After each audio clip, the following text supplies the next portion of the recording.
எல்லாருக்கும் வணக்கம். Welcome memes create. இன்றைக்கி நம்ம ஒரு சில படத்தோட அப்டேட்டை பற்றி தான் பார்க்க போகிறோம். ஃபஸ்ட்டாக பார்க்க போகிற அப்டேட், தனுஷ் அவர்கள் நடிக்க போகிற அவரோட ஹிந்தி படமான டெரே இஸ்க் மெயின். இந்த படத்தோட அனௌன்ஸ்மெண்ட்டு ஒரு வருஷத்துக்கு முன்னாடி வந்துருச்சு. இந்த டெரே இஸ்க் மெயின் படத்தோட கிளிம்ஸ் நேற்று வந்துருந்துச்சு. அதில் க்ரீத்தி சனோன் அவங்க ஹீரோயினியும் நடிக்க போகிறாங்க.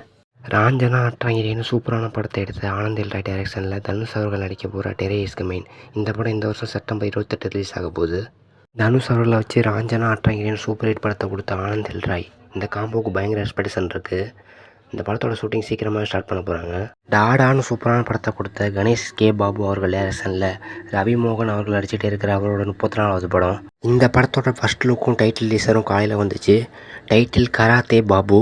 இந்த படம் பொலிட்டிக்கல் காமெடி மூவியாக ரெடியாக போகுது. இந்த வருஷம் செகண்ட் ஹாஃபில் இந்த படம் ரிலீஸ் ஆக போகுது. தனுஷ் அவர்களே டைரக்ஷன் பண்ணி அவரே நடிச்சிட்டு இருக்கிற இட்லி கடை. இந்த படத்தோட ஷூட்டிங் போயிட்டுருக்கு.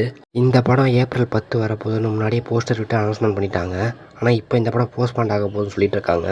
எதனால் போஸ்ட்பாண்ட் ஆக போகுதுன்னா, ஏப்ரல் 10 அதே டேட்டில் அஜித் அவர்களோட குட் பேட் அக்லி வரப்போகுது. அதனால் இந்த இட்லி கடை படம் போஸ்ட்பாண்ட் ஆக போகுது. ஏப்ரல் 24 இட்லி கடை படத்தை ரிலீஸ் பிளான் பண்ணிட்டு இருக்காங்க. ஏப்ரல் 10லேருந்து ஒரு 2 வாரம் கழித்து ஏப்ரல் 24 இந்த இட்லி கடை படத்தை ரிலீஸ் பண்ணலான்னு இருக்காங்க. இதற்கான அஃபிஷியல் அனௌன்ஸ்மெண்ட் சீக்கிரமாகவே வரும். இன்றைக்கான வீடியோ அவ்வளோதான். நெக்ஸ்ட் வீடியோவில் பார்க்கலாம். மீம்ஸ் கிரியேட் சேனலை லைக், சப்ஸ்கிரைப், ஷேர், சப்போர்ட் பண்ணுங்கள். தேங்க்ஸ் ஃபார் வாட்சிங்.